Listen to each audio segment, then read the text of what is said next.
নিরামিষ খেলেই, ভগবানকে ভোগ লাগিয়ে পেলেই সেটাই কি শুদ্ধ? অন্ন শুদ্ধটা আসলে কি? এর একটু ব্যাপক আহারের শুদ্ধতার উপরে নজর দিতে হবে। কিছু মনে করবেন না, আহারের শুদ্ধতা খুব বেশি প্রয়োজন। অন্ন থেকেই বৃত্তি তৈরি হয়, অন্য জিনিস থেকে না। অন্ন যেমন পাবেন তদ্রূপ স্বভাব আপনার মধ্যে আসবে। এই জন্য ভগবানের শুদ্ধ ভোগ লাগিয়ে প্রসাদ পাওয়াটা, নিরামিষ পাওয়াটা আসলে কি?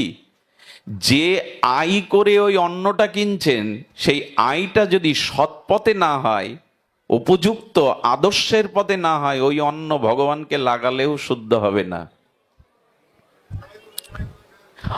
আপনি যেটা জীবিকা অর্জন করছেন অর্থ, সেই অর্থটা সৎ পথের হতে হবে। লোক ঠকিয়ে এবং সেই অর্থটা যদি অবৈধ পথে আসে, চারিদিকেই তো আজ ভাগবত ধর্মের মহা সমারোহ। কোথাও না কোথাও ভাগবত হচ্ছে, বিভিন্ন ক্ষেত্রে বিভিন্ন ভাগবত প্রবক্তা এই ভাগবত প্রচার করছেন। কিন্তু মূল জিনিসটা হলো, আজকে ভাগবতের স্মরণে এসে ভাগবত শ্রবণ মনন কীর্তনের দ্বারা আমাদের প্রকৃত আত্মপরিচয় কি হচ্ছে? শ্রদ্ধা ভক্তি প্রগতির পথে কি আমরা এগিয়ে যেতে পারছি? এই প্রশ্নের উত্তর আজ আমরা অনুসন্ধান করব। দেখুন, ভাগবত বক্তা এবং ভাগবত শ্রোতা, আগে তাদের পরিচয় নিতে হবে। ভাগবতের যথার্থ অধিকারী বক্তা, যথার্থ অধিকারী শ্রোতা হতে হবে। না হলে এই ভাগবত শ্রবণ কীর্তনে আমরা খুব বেশি দূর অগ্রগতির পথে, প্রগতির পথে, ভক্তির পথে এগিয়ে যেতে পারবো না। বিষয়টি ধ্যান দিন। ভাগবতের অধিকারী বক্তা এবং ভাগবতের অধিকারী শ্রোতা হতে হবে। অধিকার ছাড়া বস্তু প্রাপ্তি হয় না। একটা যোগ্যতা তো চাই, একটা অধিকার তো চাই। কোনো বস্তু নিতে গেলে তো তার পাত্র চাই। প্রকৃত ভাগবতের বক্তার অধিকারী কে? কে ভাগবত অধিকারী প্রকৃত শ্রোতা? সেই প্রসঙ্গে আজ আমাদের এখানে একটু আলোকপাত।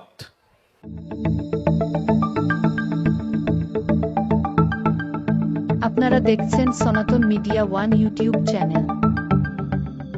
কলিযুগ পাবন অবতার,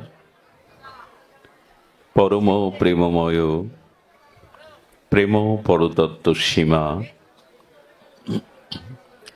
রাস বিলাসের চরম পরিণতি, প্রেম বিবর্ত বিলাস শ্রীমূর্তি, স্বভজন বিভজন সর্বপ্রয়োজন অবতার সার শিরোমণি, কলিযুগ ও জীবের একমাত্র আশ্রয় গতি, শ্রী শ্রী শ্রীকৃষ্ণ চৈতন্য মহাপ্রভু, প্রেম পরতত্ত্ব সীমা, পতিত পাবন, পতিত তারণ, পতিত উদ্ধারণ, প্রেম চিন্তামণি দাতা শিরোমণি, অক্রোধ পরমানন্দ পরম কারণী, দয়াল নিতাই চাঁদের মহা অনুকম্পায় শ্রী শ্রী গান্ধার্বিকা গিরিধারীর অহেতুকী করুণায়, শ্রী শ্রী হরিপুরুষ বন্ধু সুন্দরের এই মহামহা ভজনস্থলী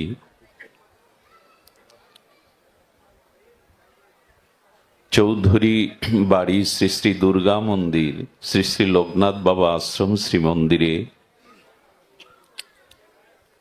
মহাযোগী ত্রিকালজ্ঞ জগত কল্যাণকারী শ্রী শ্রী বাবা লোকনাথের স্মরণে হরিনাম সংকীর্তনের পূর্বাহ্নে আজকের এই সমঙ্গল মাঙ্গলিক ভাগবতীয় ভক্তিযজ্ঞ, সুধাযজ্ঞ, অমৃত যজ্ঞের যে আয়োজন, সেই আয়োজনে শ্রীমন্দির শ্রী অঙ্গনে সান্ধ্য অধিবেশনে ভাগবতীয় ভক্তিযজ্ঞের, সুধাযজ্ঞের শোভারম্ভে প্রারম্ভে অস্মাদীয় জীবন সর্বস্ব জীবন ধন প্রাতঃস্মরণীয় পরম বন্দনীয় শ্রী শ্রীল গুরু মহারাজের রাতুল আতুল পাবন যুগল পদারবিন্দে পরাধ্য কোটি দণ্ডবত প্রণতি। সমাগত গৌড়ীয় আচার্য কুলতিলক বৈষ্ণবজন, আচার্যজন, সাধুজন, মহন্তজন, সুধীজন, মান্যজন, শ্রদ্ধাশীলা ধর্মশীলা কল্যাণিয়া ভাগবতী দেবীমূর্তি মাতৃগণ, আজ এই মহান পবিত্র তিথিতে এই শ্রী অঙ্গনে আপনাদের সকল ভক্তচরণে বারংবার ভো ভো সশ্রদ্ধ দণ্ডবত প্রণতি। নিগম কল্পতরুর গলিতাং ফলম সুখ মুখদা দ্রবমৃত সংযুতম পিবত ভাগবত রসমালয়ম মুহুরহ রসিক ভাবু ভাবুকা। ভগবান শ্রীকৃষ্ণ অদ্বয় অখণ্ড পরতত্ত্ব দাপরের লীলা অন্তে তিনি নিত্যধাম স্বরূপ ধামে যখন অপ্রকট লীলাতে প্রবেশ করবেন, তার পূর্ব মুহূর্তে শ্রী ভগবানের একান্ত শরীরজন বৃঞ্চিগণের যিনি সুমেধা সম্পন্ন সুবুদ্ধিমান, যিনি জ্ঞানী মধ্যে অগ্রগণ্য, স্বয়ং বৃহস্পতির শিষ্য, যার সম্পর্কে স্বয়ং ভগবান শ্রীকৃষ্ণ বলেছেন, আমার নাভি কমলজাত ব্রহ্মাপুত্রও আমার তত প্রিয় নয়, দাদা বলদেব আমার কাছে যত প্রিয় নয়, আমার প্রিয়সী লক্ষ্মী কমলা দেবী আমার কাছে যত প্রিয় নয়, উদ্ধব তুমি যতটা আমার কাছে প্রিয়। সেই ভক্তোত্তম জ্ঞানী মধ্যে অগ্রগণ্য ভগবানের একান্ত শরীর উদ্ধবজি জিজ্ঞাসা করেছিলেন, হে ভগবান, হে বাসুদেব ভগবান, হে অনাদিরাদি, আপনার ধ্বজ অঙ্কুশ এই দিব্য চরণ বসুন্ধরা থেকে এখন অপ্রকট লীলায় আপনি গমন করবেন। আপনি ধরিত্রী হতে বিদায় নেওয়ার সাথে সাথে পৃথিবীতে কাল কবলিত কলির প্রবেশ ঘটবে। আসছে কলিকালে যে ভয়াবহতা, যে কালের দ্বারা কবলিত দুঃসময় অন্ধকারাচ্ছন্ন সময় নেমে আসবে, আমার কিছু জিজ্ঞাসা আছে আপনার চরণে, খুব ধ্যান দিন, কোলাহল না করে প্রতিপাদ্য বিষয়ের দিকে মনোনিবেশ করুন। বলছেন, আপনি হিরণ্যাক্ষকে বধ করবার জন্য বরাহ অবতার ধারণ করেছিলেন, আপনি হিরণ্যকশিপুরকে বধ করবার জন্য নরসিংহ দেব রূপে আবির্ভূত হয়েছিলেন, আপনি দুষ্ট রাবণকে বধ করবার জন্য রঘুপতি রাজীবলোচন রামচন্দ্র রূপে আবির্ভূত হয়েছিলেন, আপনি অগাসুর বগাসুর পুতনা কংস শিশুপাল জরাসন্ধকে বধ করবার জন্য ভগবান শ্রীকৃষ্ণ হয়ে অবতীর্ণ হয়েছিলেন, আপনি কুরুক্ষেত্রের রণাঙ্গনে কৌরব পক্ষকে অধর্ম পক্ষকে পরাজিত করে ধর্মের বিজয় পতাকা উড্ডীয়ন করেছেন। আমার জিজ্ঞাসা, আসছে কলিযুগে ঘরে ঘরে রাবণ কংস দুর্যোধন জন্মাবে, তো আপনি অপ্রকট লীলায় চলে যাচ্ছেন, আপনি অপ্রকট লীলায় গমন করছেন। আসছে কলিযুগে যেখানে অসুর দানব রাক্ষসদের সংখ্যা বৃদ্ধি পাবে, ঘরে ঘরে দুর্যোধন রাবণ কংসের জন্ম হবে, সেই কলিযুগের জীব কি করে মুক্তি পাবে, সাধুরা ত্রাণ পাবে, অধর্মের কিভাবে নাশ হবে, কৃপা করে এই প্রশ্নের সমাধান দিন। যারা মহৎ হয় তারা আত্মকেন্দ্রিক চিন্তা, তারা নিজ ব্যক্তি চিন্তাকে ছাপিয়ে পরার্থ জগৎ কল্যাণের চিন্তা করেন। এটাই মহতের পরিচয়। উদ্ধবজি আসছে কলিযুগের আমাদের দুর্দশা অন্ধকার তিমির আধার দেখেই জিজ্ঞাসা করেছিলেন, কি করে কলির এই অধর্ম অশুভ শক্তিকে নাশ করে আপনি সাধুদের পরিত্রাণ করবেন, ধর্মের আনন্দময় বাতাবরণ সৃষ্টি করবেন বলে জানাওয়ায় ভগবান শ্রীকৃষ্ণ হাস্যোজ্জ্বল বদনে বলেছিলেন, উদ্ধব তবে জেনে রাখো, আমি লীলা অপ্রকটে এখন নিত্য লীলায় প্রবেশ করব না, নিত্য ধামে গমন করব না। আমি আসছে কলিযুগের অজ্ঞান আধার তিমিরও দূর করবার জন্য শ্রীমদ্ ভাগবতে পূর্ণরূপে প্রকাশ হব। আমি ভাগবতের মধ্যেই প্রবেশ করব। আমি আমার নিত্য লীলাতে ফিরে যাব না, আমি ভাগবতে আমার পূর্ণ স্বরূপে প্রবেশ করব। এই জন্য এই কলিযুগে ভাগবতের মধ্যেই অখণ্ড পরতত্ত্ব ভগবান পূর্ণরূপে প্রকাশ হয়েছেন। উদ্ধবজিকে বলেছিলেন, কলিযুগে মহতের উপদেশ, অবতারগণের উপদেশ খুব বেশি মানুষ গ্রহণ করবে না, খুব বেশি গ্রহণ করবে না। মানুষ ভাগবতের দ্বারা, ভাগবত ধর্মের দ্বারা, ভাগবতের দ্বারাই শুভ সংস্কারে আসবে।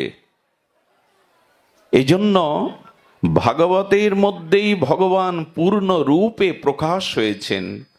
কলির এই ঘোর ও তিমিরে অন্ধকারে ভাগবত যেন ভাস্বর সূর্য স্বরূপ আলোকবর্তিকা হয়ে প্রকাশ হয়েছেন। আমরা সেই ভাগবত ধর্মে, সেই ভাগবত মর্মার্থ উপলব্ধিতে আজ এখানে সমবেত হয়েছি। বাহ্যিক কোলাহল চঞ্চলতা পরিহার করে আসুন আমরা ভাগবতে প্রবেশ করি।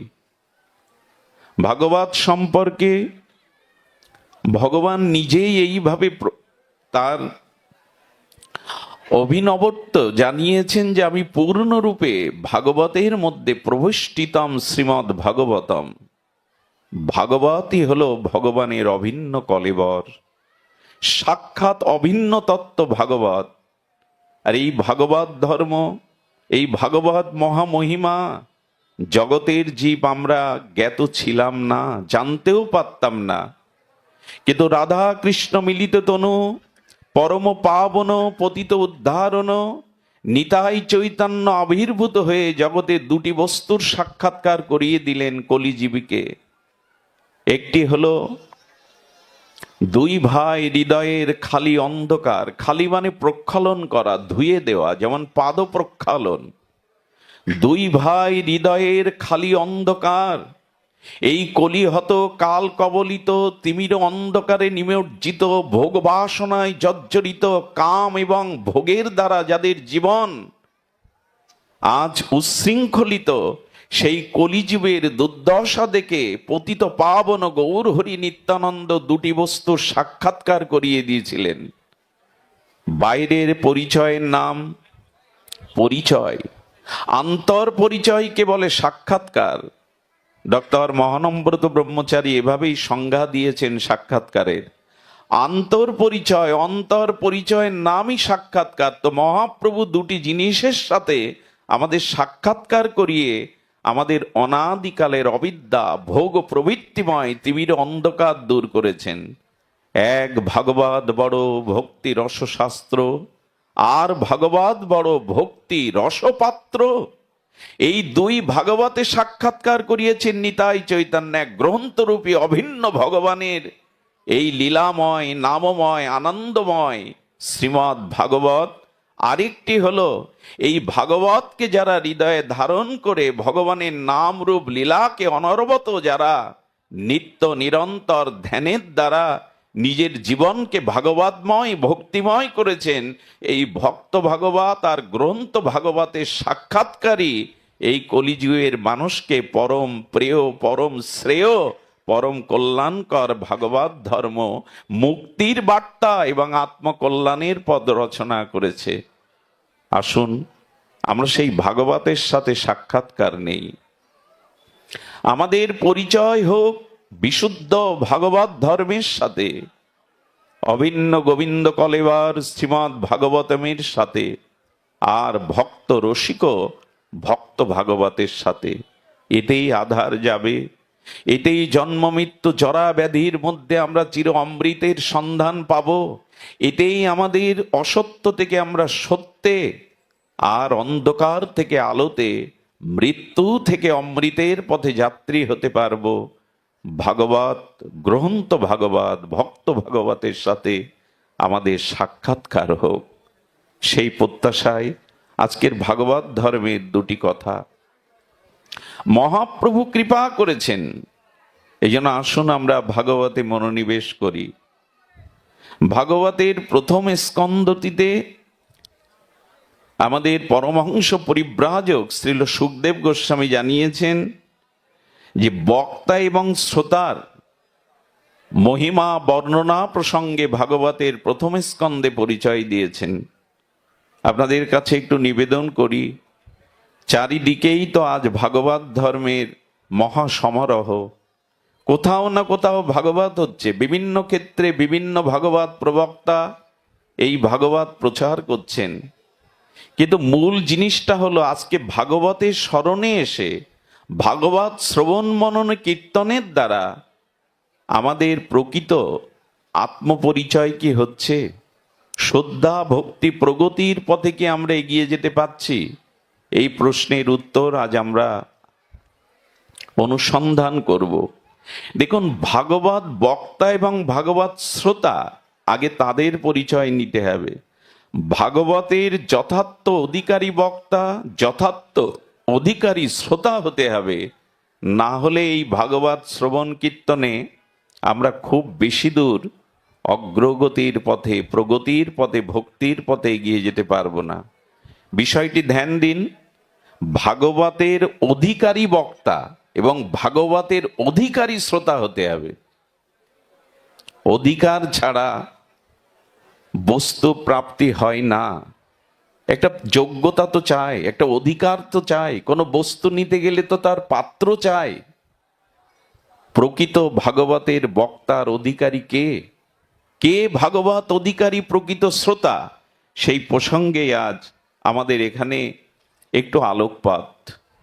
সুধীজন, ভাগবতের অধিকারী বক্তা উত্তম, মধ্যম এবং কনিষ্ঠ এই পরিচয় দিয়েছেন।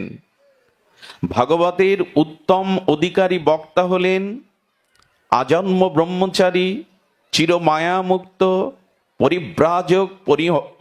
পরিব্রাজক পরমহংস কুলতিলক ভগবান শ্রী সুখদেব গোস্বামী হলেন ভাগবতের অধিকারী উত্তম বক্তা। এবং ভাগবতের অধিকারী উত্তম শ্রোতা হল মহারাজ পরীক্ষিত। ভাগবতের মধ্যম অধিকারী বক্তা হলেন কৃষ্ণ দ্বৈপায়ন ভগবান বেদব্যাস।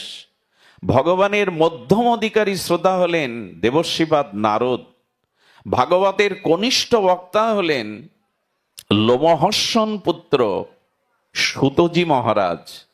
এবং ভাগবতের কনিষ্ঠ শ্রোতা হল শৌনকাদি ঋষিবৃন্দ। এখানে আমি আগেই বলেছি, কার মুখে ভাগবত শ্রবণ করতে হবে? ভাগবতের অধিকারী প্রকৃষ্ট প্রবক্তা কে, এটি পরিচয় দিচ্ছেন ভাগবত। আমাদের সেটি জানতে হবে।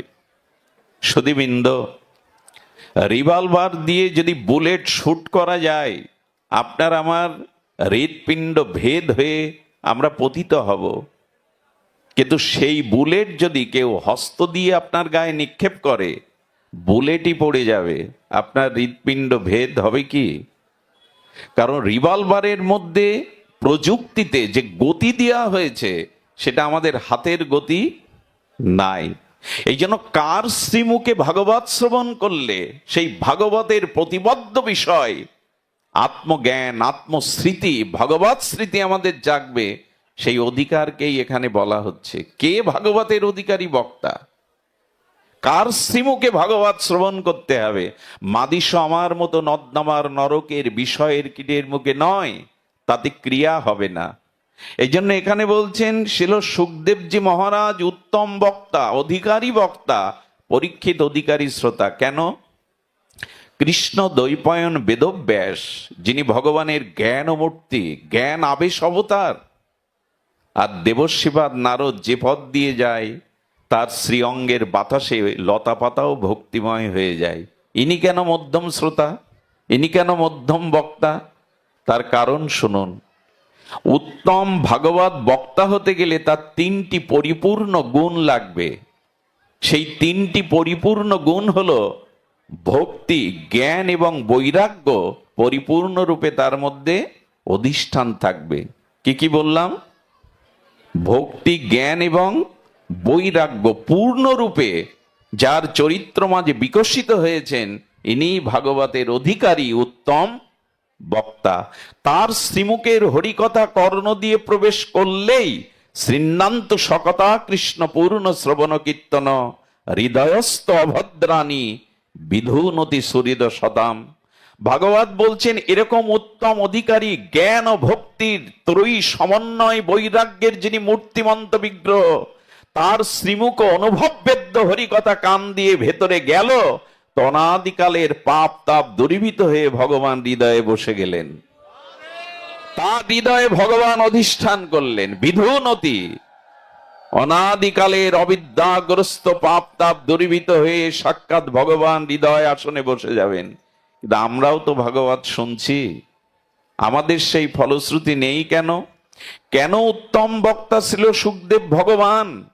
কারণ ব্যাসদেবের মধ্যে এবং সুতমুনির মধ্যে এনারাও উত্তম, কিন্তু ব্যাসদেবের মধ্যে সুত, উগ্রশ্রবা সুতোর মধ্যে তাদের মধ্যে ভক্তি ছিল, জ্ঞানের পরিপূর্ণতা ছিল, কিন্তু বৈরাগ্য সুখদেবের মতো কারো মধ্যে ছিল না।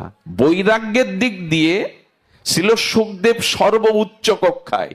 এমনকি যিনি ভাগবত রচনা করলেন সেই ব্যাসের মধ্যেও সুখদেবের মতো বৈরাগ্য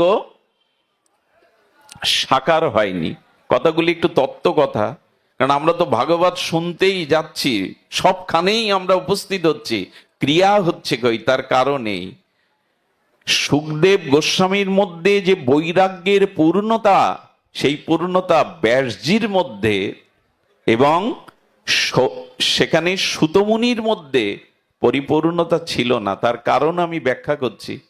মনে পড়ে পিতামাতার জীবনে সব থেকে বড় উৎসবের দিন কোনটা জানেন?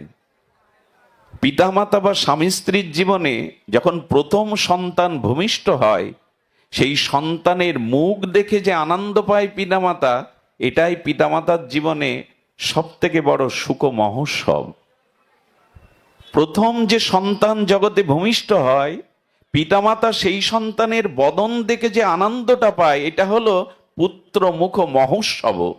পিতামাতার জীবনে এর থেকে বড় আনন্দ আর কিছু নাই। ভূমিষ্ঠ হওয়া প্রথম সন্তানের বদনটা দেখা। তো সেই 16 বছরের যুবক, মন্বন্তরে 12 বছর ছিল সুখদেব গোস্বামী, তপস্যার দ্বারা মাতৃগর্ভ থেকে যখন ভূমিষ্ঠ হলেন, তখন তিনি না পিতা, না মাতা, না সংসারের দিকে তাকিয়ে সেই বিবস্ত্র উলঙ্গ এই তেজোদীপ্ত পুঞ্জ যুবক ছুটে চললেন সামনের দিকে। আচ্ছা, পিতার তো ইচ্ছা করে পুত্রের বদনটা দেখতে, পিতা পেছনে পেছনে ছুটছেন সুখদেবের। এই 16 বছরের উদ্দীপ্ত তেজোদীপ্ত পুঞ্জ এক জ্যোতির্ময় যুবক চলেছে, তার অঙ্গে কোনো বস্ত্র নাই। যখন বৈরাগ্যের পরাকাষ্ঠা কেন সুখদেব গোস্বামী? পিতা বলছেন, পুত্র রে, পুত্র রে, একবার তো তোমার বদনটা দেখতে দাও। বহুদূর যেতে যেতে একবারও পিতার প্রশ্নের উত্তর দিচ্ছেন না। সুখদেব গোস্বামীর হয়ে সেই বনরাজি বৃক্ষ যেন বলছেন, রে পুত্র, রে পুত্র। কি অদ্ভুত কথা! উনি যেন বললেন, কে কার পুত্র, কে কার পিতা। এই জগতে পিতা পুত্রের সম্বন্ধও চিরন্তন নয়, চিরদিনের নয়। পরম পিতার সাথে আমাদের সম্বন্ধটাই হলো চিরন্তন। পিতা পুত্রের সম্বন্ধও চিরন্তন নয়। এ জন্মে যিনি আমার পিতামাতা, আগামী জন্মে তিনিই আমার পিতামাতা হবেন, এমনটা নয়। কিন্তু পরম পিতা, আমি তার, তিনি আমার, জন্ম জন্মান্তরে নেই সম্বন্ধ, শাশ্বত চিরন্তন অব্যয় সম্বন্ধ। এই জন্য বলছেন, কোন জন্মে হয়তো আপনি আমার পুত্র ছিলেন, আমি আপনার পিতা ছিলাম, ফিরে যান। তাকালেন না। ব্যাসদেব তবুও ছুটছেন। এই ছুটতে ছুটতে দেখছেন কিছু যুবতী সুন্দরী রমণী বিবস্ত্র হয়ে সরোবরে স্নানরত। তৎকালীন সময়ে হয়তো এই রীতি ছিল, কিছু সুন্দরী রমণীকুল তারা বিবস্ত্র হয়ে জলে স্নান করছেন। আচ্ছা, 16 বছরের যুবক যাচ্ছে, উদ্দীপ্ত তেজপুঞ্জ তার শরীরে। সেই যুবককে দেখে যুবতী বিবস্ত্র যারা, তারা একবারও লজ্জা পেলেন না, তাদের মধ্যে কোনো বিকার আসলো না। কিন্তু একই পথ দিয়ে যখন বৃদ্ধ জ্ঞানসত্তম, ভগবানের জ্ঞান অবতার ব্যাসদেব যাচ্ছেন, তার চুলদাড়ি পেকে গেছে, গায়ে সমস্ত গায়ে বস্ত্র, তাকে দেখে তারা লজ্জিত হয়ে বসন বুকে টেনে নিলেন। ব্যাসদেব থমকে দাঁড়ালেন। আমার যুবক উদ্দীপ্ত এই যুবক উলঙ্গ পুত্রকে দেখে নারীরা লজ্জা পেল না, আমি বৃদ্ধ ব্যাস, আমাকে দেখে তাদের এই বিকার কেন? প্রশ্ন করলেন। উত্তর এলো, হে কৃষ্ণ দ্বৈপায়ন, হে জগতের শাস্ত্র আচার্য গুরু, আপনি আমাদেরকে ক্ষমা করুন। আপনার যিনি পুত্র, সেই পুত্রের এ জগতে স্ত্রী পুরুষ জ্ঞান নেই। উনি সর্বত আত্মস্থ পুরুষ, আত্মদর্শন করেন সবখানের মধ্যে। ওনার মধ্যে নারী পুরুষ ভেদ এই তত্ত্ব নাই। উনি সকলের মধ্যে এক পরমাত্মাকে দর্শন করেন, সমদৃষ্টি আত্মদৃষ্টি সম্পন্ন। আপনি পিতা হলেও আপনার মধ্যে নারী পুরুষের এখনো ভেদ আছে। উত্তম বক্তাকে, যার মধ্যে এরকম বৈরাগ্য পরিপূর্ণরূপে প্রকার, যার মধ্যে নারী পুরুষ এই ভেদ সর্বত্র যিনি আত্মদর্শন করেন সকলের মধ্যে, ভাবা যায় ইনিই তো ভাগবতের উত্তম বক্তা হবেন, যার আত্মদর্শন হয়েছে, যার আত্ম সাক্ষাৎকার হয়েছে, যার ব্রহ্মে পরনিষ্ঠ চিত্ত হয়েছে, যিনি সকলের মধ্যে এক পরমাত্মাকে দর্শন করেন। এটাই হলো বৈরাগ্যের চরম সীমা। এটা ছিল সুখদেবের মধ্যে ছিল। আরো শুনবেন, ওই উলঙ্গ উদ্দীপ্ত তেজপুঞ্জ যুবককে দেখে কেউ পাগল ভাবছে, উলঙ্গ তো, কেউ ঢেলা ছুটছে, কেউ থুতু ফেলছে, কেউ বা ধুলাবালি মারছে পাগল পাগল বলে। একজন প্রশ্ন করছেন, মহারাজ, ওরা যে আপনাকে পাগল বলছে, ধুলো ছড়াচ্ছে, পাথর ছুঁড়ে মারছে, আপনি একবারও পিছনে ফিরিয়ে তাদের নিরস্ত করলেন না? বলেন, আচ্ছা, ক্লান্ত শ্রান্ত হয়ে কোনো বৃক্ষের তলে যদি কেউ বসে, সেই বৃক্ষের ডাল ভাঙে, বৃক্ষতে কেউ যদি ঢালা পাথর ছোড়ে, বৃক্ষ ক্ষতবিক্ষত হলেও কি প্রতিবাদ করে? তাদের গালি দেয়? গালি দেয় না। তো বৃক্ষ যদি সহনশীল হয়, ওরা অজ্ঞতায় আমাকে না জেনে আচরণ করছেন, আমি ওদের দিকে ভ্রুক্ষেপ না করে ওদের ক্ষমা করে দিয়েছি। কত বড় সহনশীল! জয় রাধে, বসুন। কত বড় সহনশীল ইনি! এই জন্য লক্ষ্য করুন, সুতজি, নারদজি, সৌনকজি ব্যাসদেবের তুলনায় অনেক উপরের স্তরে ছিল সুখদেব গোস্বামী। তার শ্রীমুখে ভাগবত শ্রবণ করেই আর মহাজার পরীক্ষিত সপ্ত দিবসেই দুর্লভ গোবিন্দ চরণ লাভ করলেন। শুনুন ধ্যান দিয়ে। এই জন্য ভাগবতের অধিকারী উত্তম বক্তা হলেন ছিল সুখদেব গোস্বামী। ব্যাসজির মধ্যে, নারদজির মধ্যে, সুতোর মধ্যে ভক্তি এবং জ্ঞানের পূর্ণ প্রকাশ ছিল, কিন্তু বৈরাগ্যের কিছুটা অভাব ছিল। কেন জানেন সুধীজন? সুখদেবজির মধ্যে পূর্ণরূপে এই যে জ্ঞান ভক্তি বৈরাগ্যের পূর্ণ প্রকাশ, যিনি ভাগবত ব্যাসপীঠে আসীন হয়ে আর এই ভাগবত প্রবচন করবেন, তার মধ্যে অল্প বিস্তর এই তিনটির প্রকাশ থাকতে হবে।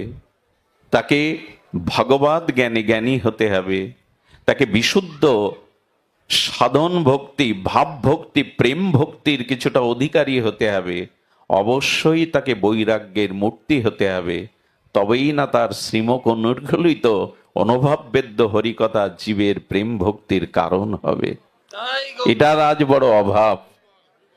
আর ছিল ব্যাসদেবের মধ্যে, নারদজির মধ্যে এবং আমাদের সুতমুনির মধ্যে ভক্তি জ্ঞানের পূর্ণতা থাকলেও বৈরাগ্যের কিছুটা কম ছিল। কেন জানেন?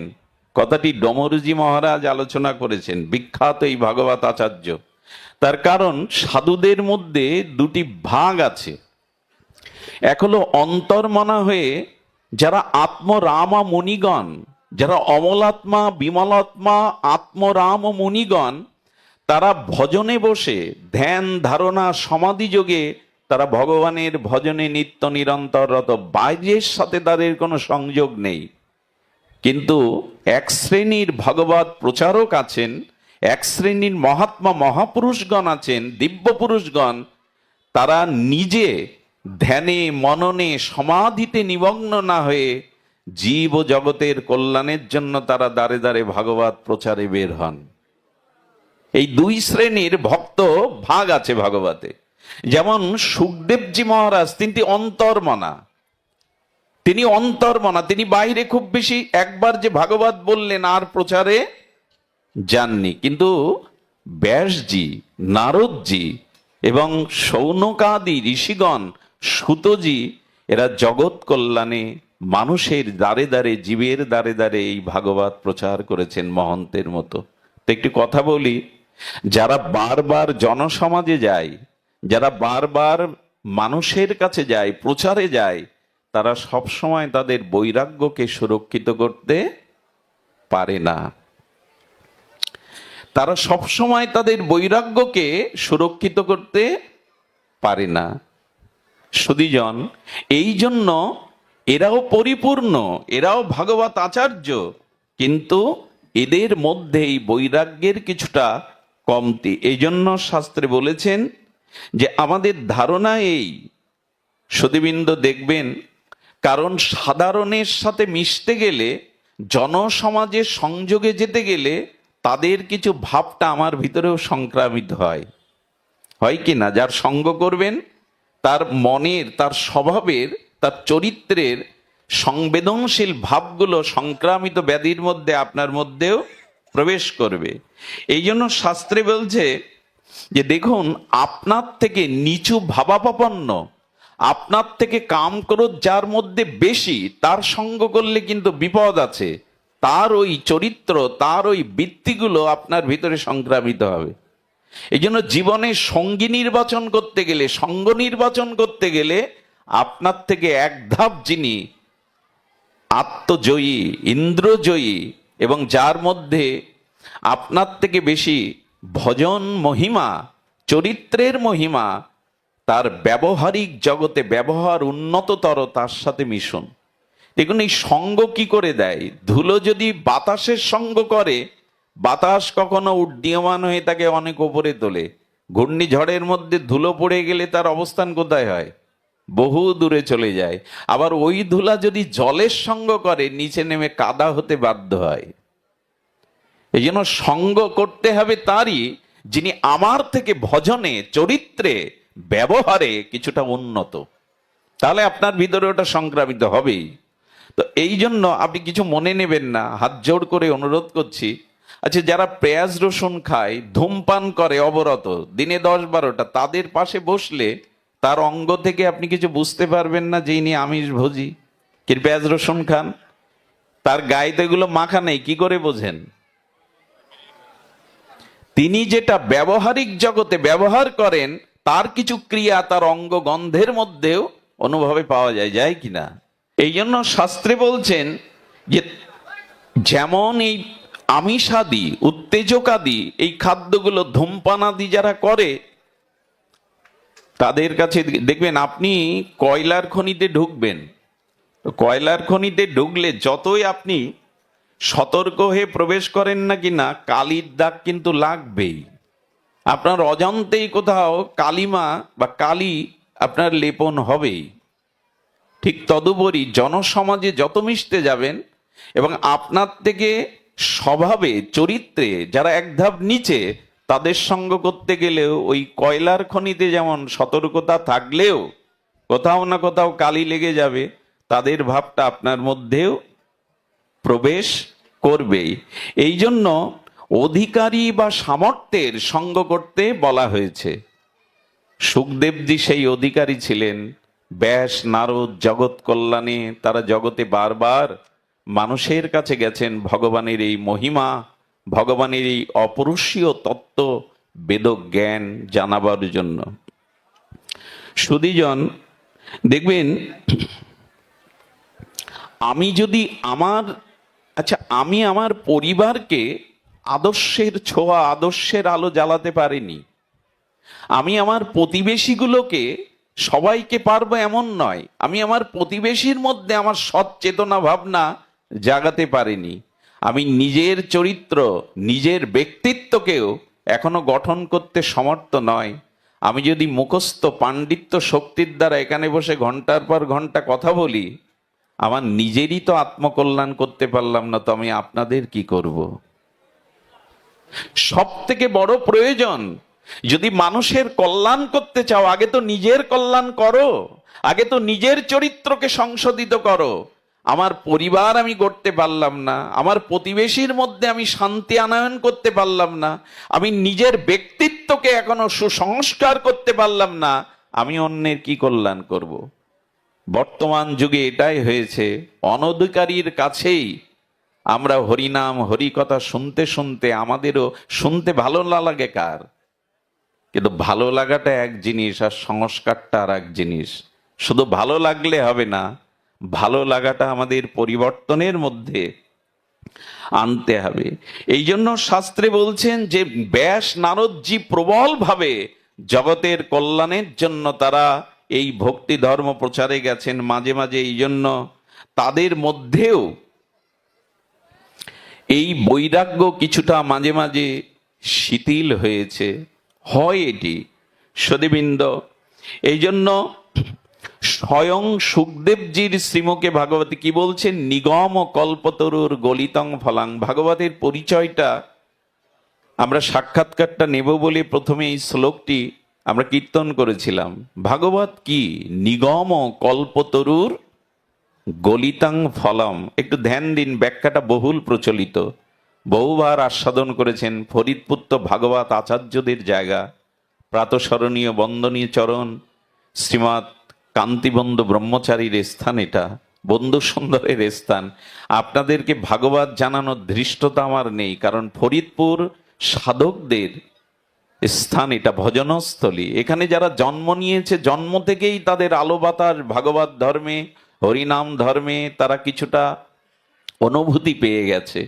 এই জন্য তবু বলতে হয় যে নিগম কল্পতরুর গলিতং ফলং। দেখুন, এক এক বৃক্ষে এক এক ফল ধরে। কাঁঠাল বৃক্ষে আম হরে কি? স্বতন্ত্রভাবে শশা বৃক্ষে শশা ফল ধরে, তো এক বৃক্ষে 4-5 রকমের ফল ধরে। তবে বিজ্ঞান এখন দাবি করছে আমরা করতে পারি, আমরা আঙুর গাছে 3-4 রকমের ফল ফলাতে পারি সংকর ঘটিয়ে। এটা বিজ্ঞান এখন দাবি করছে না, বিজ্ঞান এটা করে দেখাচ্ছে। সংকর ঘটিয়ে এরপরে একই ডালে 7 রকমের ফুল ফোটাচ্ছে বিজ্ঞানীরা। প্রযুক্তি বা বিজ্ঞানের উৎকর্ষতায় একই ডালে সংকর ঘটিয়ে 4-5 রকমের ফল ফলাতে পারে। এটা বিজ্ঞান দেখিয়েছে। তেমন শাস্ত্রে বলছেন প্রকৃতিগতভাবে যেমন কাঁঠাল গাছে আম হয় না, তো এখানে বলছেন ভাগবত কি? যে নিগম কল্পতরুর গলিতং ফলম। অর্থাৎ ভাগবত কল্পতরু বৃক্ষ, এক বৃক্ষে একই ফল দেয়, বিভিন্ন রকমের বৈচিত্র্য ফল ধরে না। কিন্তু ভাগবত এমন, এখানে একই ধারে কল্প বৃক্ষ, তুমি যে ফল চাইবে ভগবত তোমাকে সেই ফল দিয়ে দেবে। যদি জ্ঞান চাও, ওপরে বসুন, যদি জ্ঞান চাও, ভক্তি চাও, বৈরাগ্য চাও, ইহকাল পরকালের কল্যাণ চাও, ভাগবত কল্পতরুর ছায়াতে এসো। এখানে দুহাত বলে অন্তরের প্রার্থনা করলে ভগবত তোমাকে সব দিয়ে দেবে। কিন্তু অন্য বৃক্ষ দিতে পারবে না, কারণ ভাগবত হলো কল্পতরু বৃক্ষ। এখানে জ্ঞান, বৈরাগ্য, চেতনা সবই আছে। আর নিগম, আগাম এবং নিগম, এই সনাতন শাস্ত্রের যে দুটি ধারা, সেই বেদাদি শাস্ত্রের কে বলা হয়েছে নিগম কল্পতরু। অর্থাৎ ভাগবত হলেন বেদবৃক্ষের, সেই বেদ উপনিষদের বেদবৃক্ষের বিগলিত রসালো ফল। শুধু ফল নয়, একে রস বলা হয়েছে।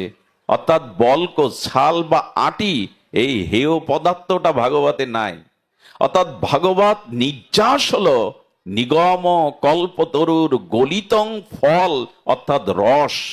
এই আনন্দময় অমৃতময় রসই ভাগবত। এখানে আটি নাই, খোসা নাই, হেও কোনো বস্তু নয়, সবটাই রস। আর এই রস আরো মধুর হয়েছে কেন জানেন? সুখ মুখদা দ্রব অমৃত সংযুতম। গাছের সেই ফলটার মিষ্টতা, রসতা আরো অমৃতময় হয় যদি কোনো সুখ পাখি এসে পাকা ফলটা ঠুকরে দেয়, দেয় না? তিনটি এটো বস্তু ভগবানকে দেওয়া যায়। এটো ভগবানকে দেওয়া যায় কি?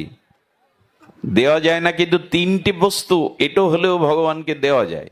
একটা হলো মধু। মধুকর ফুলে ফুলে তারা মধুকে উচ্ছিষ্ট করে করেই তো চাক সৃষ্টি করে। সেই ভ্রমরের উচ্ছিষ্ট মধু সঞ্চিত কণা ভগবতের সেবায় লাগে। ওটা ওই এটোটা দিতে বাধা নেই। আর বৎস গাভীর বাছুর যখন মায়ের বাটকে ধুধু দিয়ে পানিয়ে দিয়ে এটো করে দুধটা আনে, ওই দুধও ভগবানকে দেওয়া যায়, ওটা এটো রূপে পরিগণিত হয় না। আর ভগবান আরো রস আনন্দ আস্বাদন পাবে বলে সুখ পাখি যে ফলটা এটো করে দিয়ে গেছে, ওই ফলের অমৃত অংশটা, আস্বাদ অংশটা ভগবানকে দেওয়া যায় এই হেতু যে এই ফলটা আরো মিষ্ট, আরো রসময়। ভগবানের রস সুখ হবে বলে, সেবা সুখ হবে বলে ওটা দেওয়া যায়। কিছু কিছু উচ্ছিষ্ট ভগবানকে দেওয়া যায় তিন রকমের। তেমন বলছেন স্বয়ং সুখদেব গোস্বামী এই ভাগবত রসকে আস্বাদন করেছেন, এই জন্যই তা এত আস্বাদিত হয়ে গেছে। সুখ মুখদাদ্রব অমৃত আস্মাদনাম। আর এই রস কি করতে বলছেন? পিবত ভাগবত রসমালয়ম, পান করো। আচ্ছা, ভাগবত শ্রবণের জিনিস না পানের জিনিস? ভাগবত তো আমরা শ্রবণ করছি, কিন্তু না, বলে কর্ণপুটে ভাগবত রসকে পান করো, শ্রবণ নয়। পিবত ভাগবত, কারণ রসবস্তু পান করতে হয়।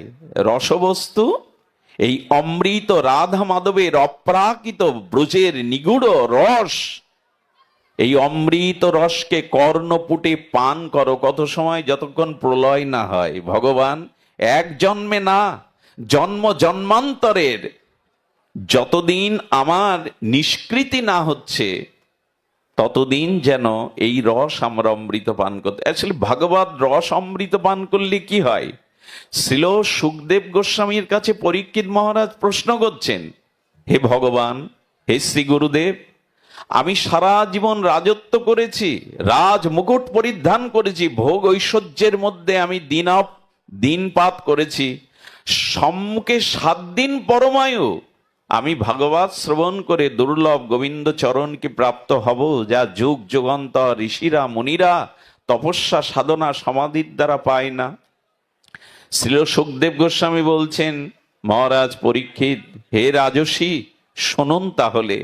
এ রাজন, আপনি শুনুন, 7 দিন নয়, 7 ঘন্টা নয়, 7 মিনিটও যদি আমি আপনার কর্ণ দিয়ে এই ভাগবত প্রেমামৃত রস পান করাতে পারি, মৃত্যু আপনাকে স্পর্শ করবে না, আপনি দুর্লভ গোবিন্দ চরণ পেয়ে যাবেন। 7 মিনিট যদি আপনার মধ্যে দিতে পারি, সহজে কি আর মেনে নেবে? পরীক্ষিত মহারাজ বললেন, দৃষ্টান্ত দিন। বললেন, খট্টাঙ্গ রাজার দৃষ্টান্ত দেয়। 48 মিনিট যার জীবনের পরমায়ু ছিল, এই 48 মিনিট তিনি স্বর্গলোক থেকে এই ধরিত্রীতে নেমে দুবাহু বাড়িয়ে ভগবানকে আহ্বান করেছিলেন। 48 মিনিটেই তিনি পরপ্রাপ্তা হয়েছিলেন, ভগবানের দুর্লভ চরণ প্রাপ্ত হয়েছিলেন। আপনার সামনে তো 7 দিন পড়ে আছে। ভাগবত এমন জিনিস, এ কর্ণ দিয়ে প্রবেশ করলেই আর আপনার অমৃত তত্ত্ব আস্বাদন হয়ে যাবে, যদি অধিকারী ভেদে আপনি উপযুক্ত পরম ভাগবতের শ্রীমুখে শ্রবণ করতে পারেন। সুধীজন, এই জন্য রসমালয়ম আলয়ম, অর্থাৎ যতদিন আপনার প্রলয় না হচ্ছে, নিত্য নিরন্তর মুহুরহ এই রস পান করো, ভাগবতে যেন অতৃপ্ত না আসে। এই কথা তো প্রতি জায়গায় শুনি, এই একই তত্ত্ব তো সব কানে শুনি। এরকম যদি মনে হয় না, তাহলে আর ভাগবত আপনি গ্রহণ করতে পারলেন না। আচ্ছা, যদি বলি মঙ্গল যে আপনার মুখে অমুকখানে তো এই একই পাঠ শুনেছিলাম, একই তো ভাগবত লীলা, একই তো দ্বাদশ স্কন্দের লীলা, একই তো গোবিন্দের লীলা। আচ্ছা, যখন এই প্রশ্ন তুলবেন একই তো কথা, আমি প্রশ্ন তুলি, ব্যঞ্জন আলাদা হলেও অন্নটা তো প্রতিদিন পান, বিরক্ত হন কি? ব্যঞ্জন ভিন্ন হতে পারে, প্রতিদিন তো একই অন্ন পান।